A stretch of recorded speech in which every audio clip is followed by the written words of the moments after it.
Uou, muito boa tarde, Santa Catarina. 1h30 em ponto. Estamos ao vivo na NDTV, Record TV para toda Santa Catarina. E vamos juntos até as 3 da tarde com o Clube da Bola. Os desdobramentos do Campeonato Catarinense.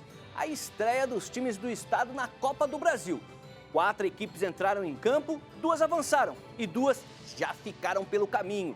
Tem também o Cariocão, Campeonato Carioca, uma novidade aí na tela da NDTV e um super convidado especial na nossa entrevista coletiva. E claro, a participação sempre fundamental do pessoal aí de casa. Manda uma mensagem pro nosso WhatsApp, tá aí na tela, ó. Anota aí, 48 99191 4706. Eu vou repetir, 99191 4706.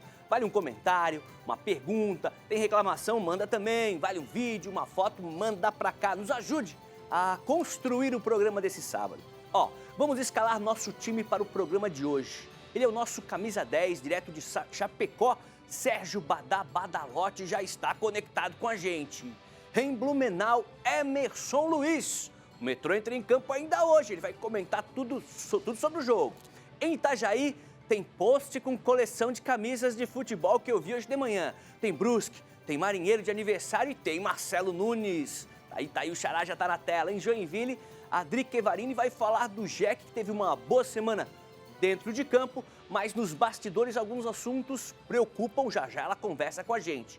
E completando nossa equipe de hoje, o Data Fábio, Fábio Machado, direto de Floripa para o mundo da sua biblioteca. A gente vê ali livros, a coleção de livros, tipo a de camisas do Marcelo. Essa coleção de livros não para de crescer. Vamos fazer o seguinte, vamos começar então com um boa tarde do Sérgio Badá, para a gente resgatar os jogos ainda que completaram a 3ª rodada, né? Foram no final de semana passado, Criciúma e Chape. A Chape venceu, assumiu a ponta. Um golzinho, adivinha de quem? Boa tarde, Badá.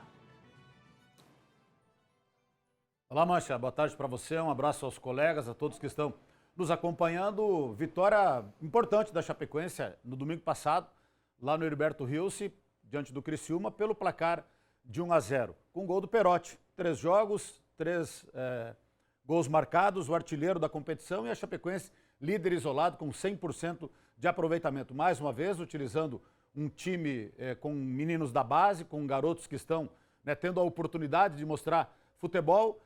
Criciúma jogou pouco, é bem verdade, mas nada que tire os méritos da Chapecoense. A gente vai ver aí o gol do Perotti numa bonita jogada, uma jogada muito bem trabalhada. Aí foi um lance do Rafael, outro garoto da base, que quase que surpreendeu o goleiro Gustavo, fazendo um gol do meio da rua. Aí o gol da Chapecoense, uma troca de passes que começou com o Mancha para o Alan Santos, o lançamento longo para o Fernandinho, aquele que era de Joinville, cabeceou para o meio da área, e o Perotti, com categoria, dominou e fez o gol que acabou dando a vitória. O Perotti atravessando um bom momento aí, é jogador experiente, é da base, né, mas inclusive já atuou no futebol de Portugal, foi emprestado pela Chapecoense, retornou e retornou muito melhor, foi importante inclusive na caminhada do título da Série B, e aí acabou fazendo o gol que deu a vitória à Chapecoense. Depois teve um lance polêmico em que o árbitro não deu pênalti, mas daí o auxiliar deu um pênalti, que no meu entendimento não houve. O Busanello cometeu o pênalti, estava com o braço, na minha opinião, colado ao corpo, mas isso aí é questão de interpretação, ninguém consegue definir, né? Já se falou tanto desta regra aí, a regra não é clara, e aí o árbitro deu pênalti, aí o jogador do Criciúma bateu, daí o João Paulo deu um passinho à frente, ou 2, ou 3, enfim, né? E acabou defendendo o pênalti, e a Chapecoense ganhou do Criciúma 1-0, né? E somou mais 3 pontos importantes aí na tabela da classificação, e amanhã tem o Juventus de Jaraguá do Sul aqui na Arena Condá.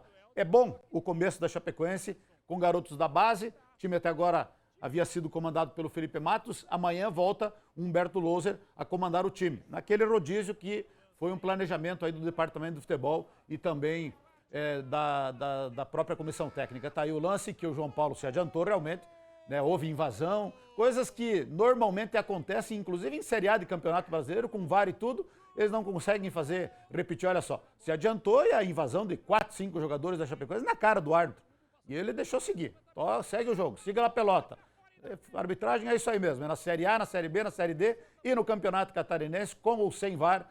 Segue o jogo e vitória do Verdão pelo placar de 1-0. Padá, deu para ver ali o que o João Paulo deu um passo à frente, sim, antes da cobrança do pênalti, mas eu queria te perguntar o seguinte, né? Você citou ali, curiosidade, como é que tá o menino Mancha?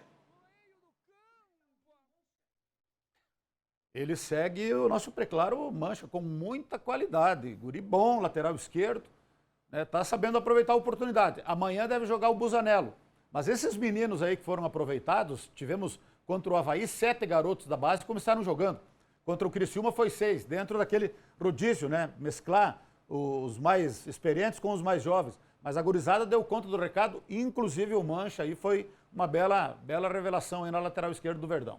Coisa linda. A gente hoje está com a ausência, né, do Renato Semensati para falar um pouquinho mais do Criciúma. Vamos falar durante o programa, principalmente da Copa do Brasil. Ele está de folga hoje, então vamos para outro jogo que completou aquela terceira rodada, que tinha umas partidas ainda atrasadas. Metropolitano e Joinville. A gente começa com o mandante, apesar que o jogo não foi em Blumenau, mas Emerson Luiz não deu, né? Metropolitano tentou, eu vi os melhores momentos, a gente vai conferir agora os melhores momentos, mas deu Joinville com 2 lances nesse jogo. Primeiro, o gol do Jack e segundo, o gol perdido do Jack. Já já a Drica fala sobre isso. Queria que você falasse mais sobre o Metrô. Boa tarde, Emerson.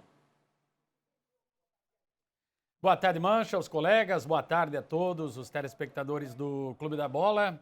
Se esperava, Mancha, um crescimento no Metropolitano, até porque a desculpa até então era o início atrasado dos trabalhos, o pouco tempo de preparação. O time até fez um bom jogo na segunda rodada contra o Brusque, perdeu. Na estreia, na empolgação, quando teve gás no primeiro tempo contra o Figueirense, empatou e foi superado por esse Joinville 1-0. Joinville que foi mais eficiente, mais letal na hora H, exceção, é claro, naquela finalização na hora H do Edinho, que a Drica vai falar daqui a pouco. Mas decepcionado com o poder de fogo do Metropolitano. Se esperava um time com mais evolução, um time com mais personalidade e principalmente com mais calma e tranquilidade na hora de colocar essa bola para o fundo da rede. Pecou em excesso, não criou muito, mas quando teve oportunidade, faltou qualidade e tranquilidade. E agora o Metropolitano, que não fez nenhum gol sequer até agora na competição, vai ter que buscar uma vitória hoje contra o Criciúma, contra o Próspera, lá na cidade de Criciúma, no campo do Heriberto Wilson. São 2 coincidências, mas o Mário Balsini não está sendo utilizado. Vai ser no Heriberto Wilson, um tapete contra o Próspera, que é um concorrente direto. A gente tem que ser claro com o torcedor, o time que está brigando para não cair, para permanecer na primeira divisão. No fim, o Joinville, mais arrumadinho, teve méritos e mereceu o resultado no Augusto Bauer. Mancha. Legal, vamos então para Joinville, para a Drica continuar falando desse jogo. Drica, mas eu quero o teu boa tarde e queria que você falasse um pouquinho, atualizasse antes de entrar no jogo do Catarinense, na vitória. No técnico Vinícius Eutrópio, né, que estava afastado, primeiro com sintomas de Covid, e acabou descobrindo aí um tumor no rim. É isso? Conta pra gente, atualiza pra gente essa situação. Boa tarde. Boa tarde, Mancha. Boa tarde a todos os colegas do Clube da Bola e a quem está assistindo o Clube da Bola. Exatamente, Mancha. O Vinícius Eutrópio ficou afastado, já ficou afastado mais do que o normal, né? Os jogadores já estavam retornando, mas ele não havia retornado ainda para as atividades. Voltou para o CT do Meio nesta semana, mas durante o tratamento pós-Covid, na verdade, Mancha, foi detectado algumas manchas no pulmão, ele teve comprometimento pulmonar de 50%, está em tratamento para recuperação e foi detectado um tumor no rim, um pequeno tumor no rim, graças ao diagnóstico da Covid-19. Ontem, até em entrevista coletiva, o Dr. Menegaso e o próprio Eutrópio conversaram, explicaram a situação e todo o tratamento daqui para frente, e ele ressaltou que ele deve ser a única pessoa que ficou feliz por ter contraído aí o coronavírus, porque conseguiu descobrir a tempo esse tumor antes que isso se tornasse um problema ainda maior e de difícil tratamento, né? O técnico Vinícius Eutrópio estará comandando o time hoje, ele já voltou às atividades, deve permanecer aí comandando os treinamentos e também à beira do gramado nos jogos, pelo menos aí nas próximas 3 semanas, que é o período que ele fará tratamento para recuperação pulmonar, para que o organismo dele esteja suficientemente forte para passar pelo procedimento cirúrgico. E aí sim, depois do procedimento cirúrgico, Felipe Sampaio, que é o auxiliar, volta a comandar a equipe na ausência do Eutrópio durante essa recuperação pós-cirurgia, mas ele está bem, ele esteve na coletiva, estará com a equipe hoje, a gente deve conversar com ele também aí para o ND+, e também aqui para o Balanço Geral nos próximos dias, para ele falar um pouquinho mais, né, sobre como foi essa descoberta e o tratamento, mas o Vinícius Eutrópio acalmou aí o coração dos torcedores que ele está bem. E eu estava até conversando ontem com alguns amigos, né, uma sequência de fatos que fizeram com que ele descobrisse isso a tempo. O Vinícius Eutrópio havia recebido, inclusive, uma proposta para sair do Joinville, negou, declinou dessa proposta, ficou aqui, foi para a Recopa lá em Chapecó, e aí quando voltou descobriu o coronavírus e toda essa sequência aí de tratamento de saúde. Então o Vinícius Eutrópio é aquela coisa que a gente sempre diz, né, as coisas não acontecem por acaso, descobriu na hora certa, a tempo de tratar a mancha, mas ele estará hoje à beira do gramado lá em Brusque.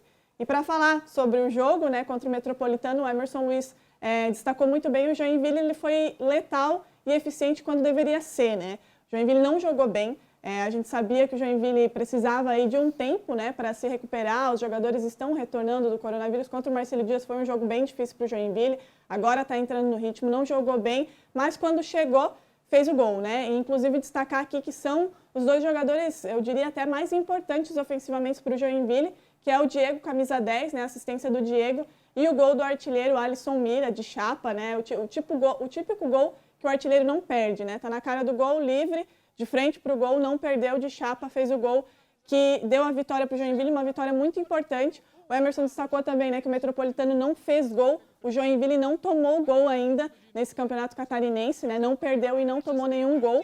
Então, muito importante esse resultado diante do Metropolitano para a continuidade e também, né, Mancha, para a sequência do Catarinense e para a própria Copa do Brasil, que a gente fala depois, que o Joinville já estreou e conseguiu aí a classificação. E o gol do Edinho, aliás, o não gol do Edinho, né, que todo mundo comentou, caiu nas redes sociais, viralizou, ele explicou, inclusive, esse lance, né, um contra-ataque, ele e o Diego avançando os dois sozinhos na famigerada hora de dar o toque final, ele tropeçou e não conseguiu fazer o gol. É um lance aí que viralizou bastante, mas é um garoto novo, né? Tinha acabado de entrar, tá aí o lance. Muito promissor, da base do Joinville. É o tipo de coisa que eu aposto que ele não vai cometer novamente. Ai. Próxima vez que ele tiver essa oportunidade, ele vai ter mais calma na hora do lance final, ali do toque final, e não vai protagonizar essa cena aí que a gente está vendo, que realmente foi engraçada, né? Na hora do jogo, eu mesma fiquei bem chateada, mas depois a gente se acalma e deu tudo certo, o Joinville ganhou e vida que segue, né? Mas o Edinho não vai repetir esse lance mais não, hein? O Metropolitano teve só uma chance, não vai acontecer de novo. Chato pro Edinho não é perder o lance de jogo, acontece. É isso ficar registrado para sempre na internet, aí nas redes sociais da galera. Vamos fazer o seguinte, a gente encerrou, foram as duas partidas que completaram a terceira rodada. A partir de hoje, o Catarinense segue com a quarta rodada, esperamos que completa, 3 jogos hoje, 3 jogos amanhã. Vamos falar um pouquinho da Copa do Brasil. 4 equipes entraram em campo, 2 avançaram. Existia muita expectativa em cima do Brusque, né? Que o Brusque avançasse na Copa do Brasil, fizesse um bom caixa aí, até porque enfrentava um adversário até então um pouco desconhecido, o Retrô. Mas deu Retrô, Marcelo Nunes. Boa tarde. Fala, Mancha, boa tarde para você, boa tarde a todos que acompanham o Clube da Bola nesse sabadão. Pois é, né? Muita expectativa em cima do Brusque, por tudo que o Brusque fez, né? E tem feito nas últimas temporadas do futebol catarinense e também no próprio futebol nacional. Mas não deu, Mancha. O jogo foi lá na Arena Pernambuco. O Brusque tinha a possibilidade de avançar, de se classificar à segunda fase e colocar a mão em uma premiação de R$675 mil só com um empate, mas não deu. A equipe do Retrô Brasil começou o jogo apertando o Brusque lá em cima e com uma lambança do zagueiro Jansson, que não está acostumado a errar, acabou entregando o jogo logo aos 15 minutos do primeiro tempo. Depois o Brusque martelou, correu atrás, buscou o empate que daria a classificação à próxima fase da Copa do Brasil, mas não conseguiu. É claro que para o torcedor, para o grupo de jogadores, para a diretoria do Brusque, realmente é uma derrota, uma eliminação pesada, mas eu acho que a gente tem que tirar, olha o lance aí, a lambança do Jansson, que acabou se atrapalhando na sequência aí com o goleiro Juan Carneiro, que também ficou sem culpa, evidentemente, ficou vendido no lance, mas acho que de todas as situações, Mancha, e no futebol não é diferente, a gente tem que tentar ver o lado positivo. Essa eliminação serve para o Brusque, para a diretoria, para o próprio grupo de jogadores ficarem com os pezinhos no chão. Vem por aí uma Série B do Campeonato Brasileiro, uma Série B que promete ser extremamente equilibrada na parte de cima, com os gigantes do futebol brasileiro, com Vasco, com Botafogo, com Cruzeiro, e o Brusque está, bem dizer, estreando nessa competição. Então precisa ter calma, ter cautela, até para se preparar, e o Gerson Testoni, o presidente Danilo Resini, sabem que vão precisar reforçar esse grupo, talvez não para o estadual. Para o estadual, vejo o Brusque com um dos elencos aí com maior capacidade para chegar nas fases finais e, quem sabe, até brigar pelo título. Agora, já pensando mais na frente, na disputa de um Brasileirão da Série B, ficou muito claro que o Brusque vai precisar, sim, de reforços, Mancha. Essa eliminação serviu, claro, para deixar o Brusque mais consciente do que tem que fazer no Campeonato Nacional, viu? Legal. O técnico do Brusque, o Gerson Testoni, conversou com a imprensa, né? Chateado, claro, com a eliminação, mas ele falou que o momento agora não é de ficar chateadinho, não. É de virar a chave. É isso, Gersinho?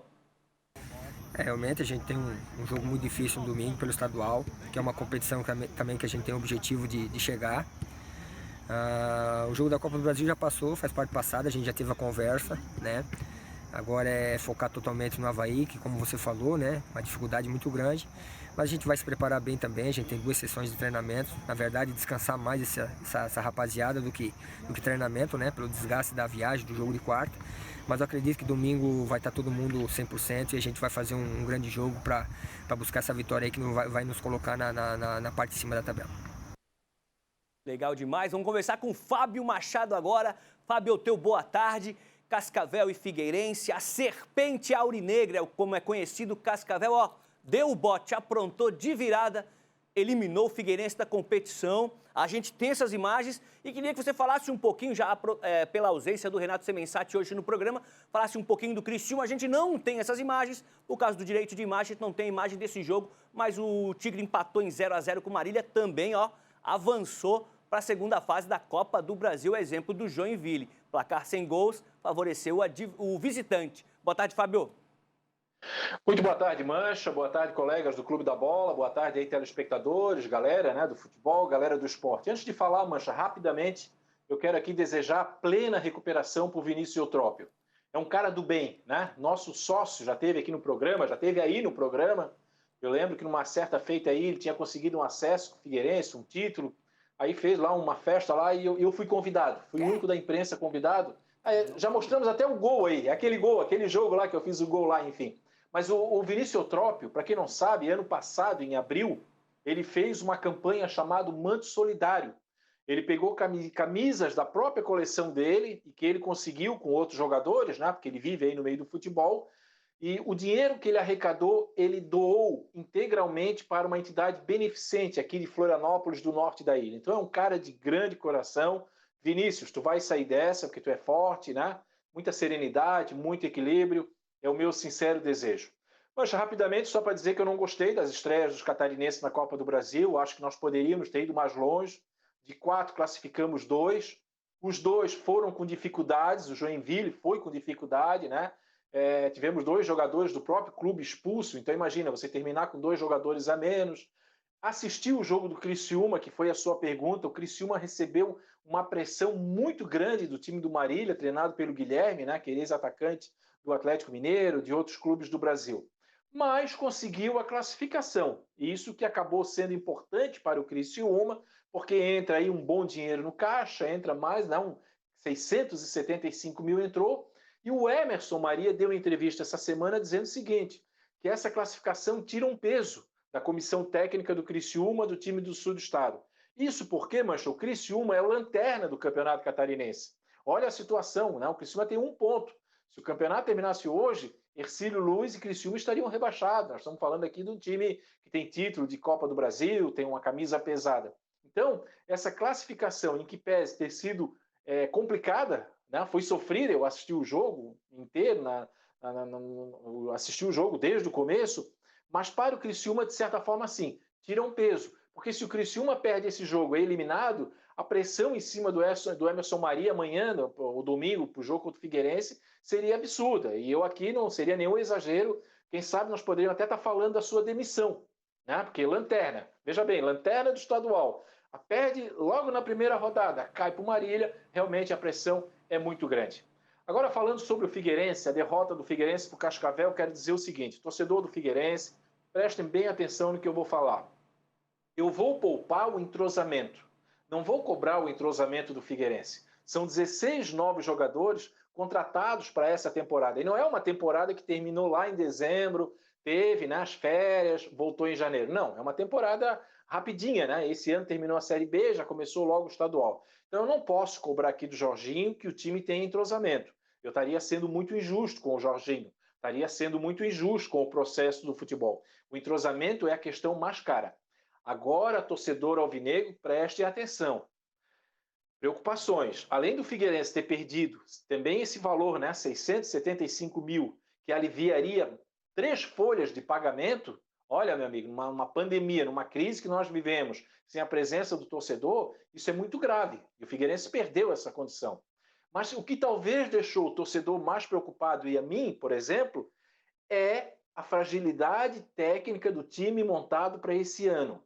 Sem nenhum exagero, o time do Figueirense montado esse ano, ele é pior do que o time do ano passado. Aí alguém pode dizer, mas tudo bem, ano passado era a Série B, esse ano é a Série C, é outro patamar. Pode ser, mas é uma preocupação muito grande, porque no time do ano passado, nós tínhamos lampejos do Bruno Michel, nós tínhamos ali um lampejo do Diego Gonçalves, que acabou sendo artilheiro, nós tínhamos na zaga o Guilherme Thiago, o Everton Santos, que no final jogou na lateral direita, esse ano ainda não jogou, ainda está em fase de transição. Queira ou não queira, ainda o alemão, o zagueiro, quando fazia uma grande partida, salvava o Figueirense. Esse ano não temos nada disso. Esse ano, simplesmente, eu vejo o time do Figueirense pior do que o do ano passado. Eu vejo esse time do Figueirense montado como uma involução. E já são 19, porque essa semana apresentaram mais 2. Quer dizer, aí o Figueirense entra numa roda viva, vai inchando o elenco, vai trazendo jogador, não vai dar certo. Daqui a pouco o treinador tem um monte de jogador para colocar, acaba não aproveitando nenhum. Então eu acho isso muito preocupado. Sobre o jogo em si, o time do Cascavel foi melhor, não tem dúvida nenhuma. O Figueirense conseguiu fazer o seu gol ainda no primeiro tempo. Gente, o Figueirense jogava pelo empate. Quer dizer, o Figueirense só sairia do campeonato se perdesse o jogo. Aí ele fez 1-0. Aí não dá para no final do primeiro tempo tomar o gol que tomou, Mancha. Com todo respeito ao vocalista do RPM, ali, o Paulo Ricardo. Não dá, pô. Não dá. O cara pegou a bola, virou, ninguém marcou, ninguém empurrou, ninguém deu uma barrigada nele, qualquer coisa. Quer dizer, o cara fez o que quis, 1-1. No segundo tempo também, o André Luiz, quer dizer, a zaga vacilou, o cara deu um cruzamento lá do meio de campo. Então, mas aí o Figueirense martelou, como disse o Jorginho na coletiva. Gente, a coletiva do Jorginho foi um desastre. A coletiva do Jorginho me lembrou a coletiva do Claudinei, quando o Avaí perdeu para a Chapecoense. Que jogo esses treinadores assistiram? O que custa um treinador chegar na coletiva, viu, Mancha? Ouviu, Badá? Badá que é experiente aí, que já acompanhou muito. Olha, meu time não jogou bem, não fomos bem, perdemos, o time deles foi mais efetivo. O que custa? Quem não assistiu o jogo do Figueirense e ouve a coletiva do Jorginho, acha que o Figueirense jogou para meter 10-0 no Cascavel. E não foi isso. Então, uma eliminação muito cara, uma eliminação muito preocupante do Figueirense, eu repito, não estou aqui cobrando entrosamento, eu seria muito injusto, mas eu falo da qualidade técnica, do recurso. Nenhuma jogada trabalhada, nenhuma jogada tramada. O Figueirense está treinando o quê, gente? Eu não vi nenhuma jogada, sabe? Passagem de lateral, eu não vi nada disso. Quer dizer, quando o Figueirense teve a posse de bola no final do jogo, foi porque o Cascavel muito cedo recuou o time, chamou o Figueirense. Mas aí o Figueirense não teve a competência de, no mínimo, ter conseguido o empate e ter conseguido a sua classificação. Caso o Figueirense tivesse passado, provavelmente, eu estou falando aqui provavelmente, nós teríamos um clássico, Avaí e Figueirense, porque o Avaí agora pega o Palmas, esse jogo aí que acabou não ocorrendo, e nós teríamos mais um clássico, quer dizer, envolveria mais a cidade, seria mais dinheiro para o Figueirense, o que é profundamente lamentável. Preocupante, muito preocupante o time que o Figueirense montou para essa temporada. Legal, Fábio Machado, daqui a pouco o Fábio volta. Olha só, boa tarde, Mancha. O Tigre avançou na Copa do Brasil e é um dinheiro que entra nos cofres do Tigre. A gente sabe que agora a grana é do time, não de investidores. Isso é sensacional. É o Valmir de Oliveira, do Rio Maina, em Criciúma. Boa tarde, Mancha e mesa. Meu nome é André, moro em Coqueiro, sou figueirense. Pelo amor de Deus, tira o Paulo Ricardo e manda um abraço pro Badá, Paulo Ricardo, jogador que o Fábio acabou de citar aí, ó. Tem mais mensagem. Abraço a todos, principalmente para o Badá, Marcos de Chapecó, morador de Palhoça. Segue o líder, Dali Chape, é a mensagem do Nelson Neckel, de Chapecó, sempre participa, sempre manda mensagem. Tem mais uma, ó. Boa tarde, parabéns pelo programa. Sou o Paulo, aqui de Itajaí. Acho que esse ano a final do Catarinense vai ser entre Jack e Chape. Legal ver a Drica comentando sobre futebol no programa. Então vamos falar com ela. Drica, e o Santa Cruz? Joinville segurou aí o resultado e avança. Era o melhor time ranqueado, era o visitante melhor ranqueado pela CBF. Entre os dois, é o Jack que embolsou o dinheirinho, o cobiçado dinheirinho da Copa do Brasil, Drica. E como falaram aí nas mensagens, né, um dinheiro muito importante, né, para o Criciúma e para o Joinville, né. A gente conversou, inclusive, antes da Copa do Brasil começar, o quanto esse dinheiro é importante. Charles Fischer comentou, o diretor de futebol, Léo Hesler, também, né. Infelizmente, esse dinheiro não está nem previsto no orçamento, porque é um dinheiro que vai ajudar a dar um fôlego, né, para a questão das dívidas do Joinville. Mas, caso o Joinville avance, né, agora vai enfrentar o Atlético Goianiense aqui na Arena Joinville, ou no dia 7 ou no dia 14 de abril, essa data ainda vai ser definida, mas as duas estão já reservadas, né, para essa próxima fase da Copa do Brasil. Se avançar, 1.700.000, aí sim dá para pensar em reforço com esse dinheiro. Mas sobre a partida lá no Rio Grande do Sul contra o Santa Cruz, uma partida também muito ruim do Joinville. Já se esperava que o Joinville não conseguiria jogar da maneira que vem jogando desde a chegada do Vinícius Eutrópio. O Joinville tem características de ser um time que toca a bola, né, que rola a bola, um time mais organizado e que trabalha mais o meio-campo e as laterais. Só que o campo do Santa Cruz dificultou, né, essa maneira de jogar do Joinville. Era um campo bastante complicado, a bola prendia demais. Inclusive, né, uma das discussões aí e expulsão do Banguelé aconteceu por conta de um lance que a bola prendeu no meio do caminho e o Ratinho e o Banguelé acabaram discutindo, mas o Joinville mais uma vez mostrou força defensiva. Conseguiu segurar o resultado, um empate bastaria para o Joinville, apesar de não conseguir jogar de ofensivamente, não ser esse Joinville que a gente vem vendo, que conquistou 2 títulos, né? Conseguiu se segurar ali atrás, garantiu o empate e avançar de fase. E o Santa Cruz, inclusive, teve um lance no finalzinho do jogo, o último lance, expulsão do Charles, né? 2 jogadores expulsos. É difícil, né, falar quando 2 jogadores são expulsos. Teve uma falta perigosa na área e, mais uma vez, a zaga e o Fabian Volpe aí brilharam e garantiram o Joinville não ser vazado, que era o suficiente para avançar. E aí, Mancha, a gente tem que falar também, né, com relação a essa confusão que também gerou toda uma discussão aqui em Joinville. O Edson Ratinho e o Banguelé discutiram assim que o árbitro apitou o intervalo da partida. Por conta de um lance, o Banguelé foi voltar uma bola para o Ratinho, a bola prendeu em um buraco, não chegou no Ratinho, cedeu o contra-ataque para o Santa Cruz, poderia ter sido um gol do Santa Cruz, poderia ter custado, inclusive, a classificação do Joinville. Os dois se desentenderam no calor do momento ali do jogo, expulsão do Banguelé. Então o Joinville passou 45 minutos com um jogador a menos e no último lance ainda teve a expulsão do Charles, né? É preciso salientar que os jogadores precisam ter essa cabeça no lugar, porque poderia custar a eliminação na Copa do Brasil e esse dinheiro que é muito importante para o Joinville, mas também os dois vieram a público ontem, né? Vieram com o pedido de desculpa, não foram relacionados para a partida de logo mais lá em Brusque. A gente precisa dar os pesos corretos para as coisas, né? É uma coisa que não pode acontecer, um jogador não pode ser expulso por tentar agredir o próprio companheiro no intervalo de uma partida tão importante, todo mundo sabe disso, mas tinha gente aí pedindo já a demissão do Banguelé, né? Aí é toda uma discussão que entra a passionalidade do torcedor e também de parte da imprensa. Joinville resolveu essa questão internamente, conversou com os dois, vai ser aplicada uma multa, não vão jogar no jogo de logo mais, mas resolveu aquela coisa, né?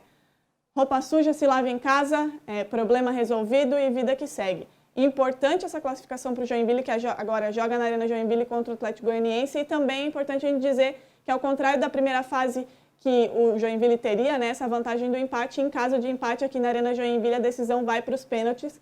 E, pelo menos pelo retrospecto, né, Mancha, o Joinville vai muito bem aí nos pênaltis. Se não sofrer gol, levar para os pênaltis e trazer esse retrospecto desse ano, tá tudo certo, a gente passa para a terceira fase.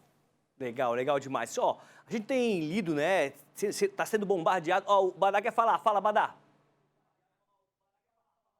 Eu tô vendo todos esses clubes de Santa Catarina, aí do Brasil inteiro, toda hora jogo da Copa do Brasil, e eu não vejo a Chapecoense. Eu não sei se o Fábio Machado, que acompanha mais de perto, ele pode me explicar por que o Chapecoense não está jogando essa Copa do Brasil aí? Todos estão jogando, só a Chapecoense que não. O que acontece?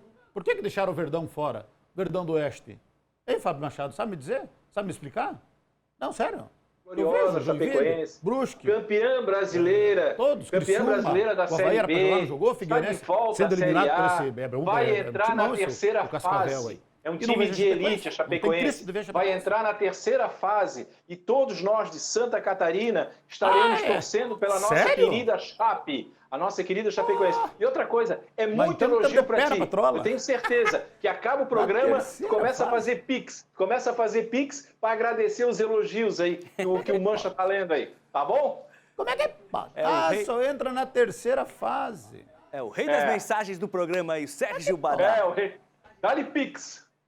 Ó, ia falar o seguinte, a gente tem sido bombardeado, né, um ano, com tantas notícias pesadas, que quando a gente encontra uma notícia mais leve, mais light, mais pra cima, a gente busca, claro, relacionada ao esporte, a gente busca para trazer aqui pro programa. Olha só esse post que a gente encontrou na internet. Tá até escrito assim, né, se liga nessa história, o Matheus ainda nem nasceu, mas os pais William e Mariane não perderam tempo, passaram na secretaria para associar o pequeno ao Figueira. A paixão do Matheus pelo alvinegro nasceu antes dele mesmo. Vamos juntos, nação alvinegra, a bandeirinha preta e a branca ali representando as cores do Figueira. Movidos pela curiosidade, a gente foi atrás dos papais, né, para conversar com o William, com a Mariane também, para saber um pouquinho mais dessa história, como é que surgiu essa ideia e como é que surgiu essa paixão pelo Figueira. Fala, William. Olá, meu nome é William, essa é minha esposa Mariane e esse aqui é o Matheus, nosso filho, né, que está para vir a esse mundo aí nos próximos dias, se Deus quiser. E o motivo da gente ter associado o Matheus, né, antes mesmo dele nascer, é o fato da paixão pelo Figueirense, né? Uma coisa que meu pai me ensinou desde pequeno, a levar no estádio, a viver figueirense. A gente vai nos jogos, a gente acompanha desde sempre, né? E eu quero que o meu filho ele acompanhe também, ele viva o que eu vivi, o que a minha esposa também viveu, o futebol em si, as alegrias, as tristezas que ele pode proporcionar, mas de preferência as alegrias. E para finalizar, eu até gostaria de mandar um alô aí pro Badá, que o meu pai acompanha aí o programa todo sábado e o homem é fã do Badá. Badá, se tu puder mandar um abraço lá pro meu pai, é o Francisco de Biguaçu, beleza? Um abraço. O Badá tem fãs em todos os times. Badá, manda um abraço pro seu Francisco aí. Amigos. Alô, meu amigo Francisco de Biguaçu, parabéns, vovô. Grande Mateuzinho, né, que venha com muita saúde. É o nome do meu sobrinho também. Mateuzinho, que nome bonito, seja muito bem-vindo, parabéns aí para a família, um abraço a todos aí, especialmente para o seu Francisco em Biguaçu, e que o Figueira possa dar muitas alegrias para a família, especialmente para o nosso querido Matheus. Legal, nesse clima aí familiar e nesse clima de Matheus, o nosso Matheus Alves aqui da produção, o Campa Júnior, separou algumas fotos da galera. A gente vai terminar esse bloco com as fotos. Coloca primeiro aí Alessandra, Alessandro e o filho, o pessoal de Itajaí. Teve uma festinha, hein? Teve uma festinha ali, galera comemorando. Esse aí é o Ademar. Opa, pode pôr a próxima. O Ademar Luciano com o mascote da Chape, o Índio. Legal demais. Próxima foto é o Edinho de Joinville, ligado, Marcelo Nunes na tela, ligado no Clube da Bola. Valeu, Edinho.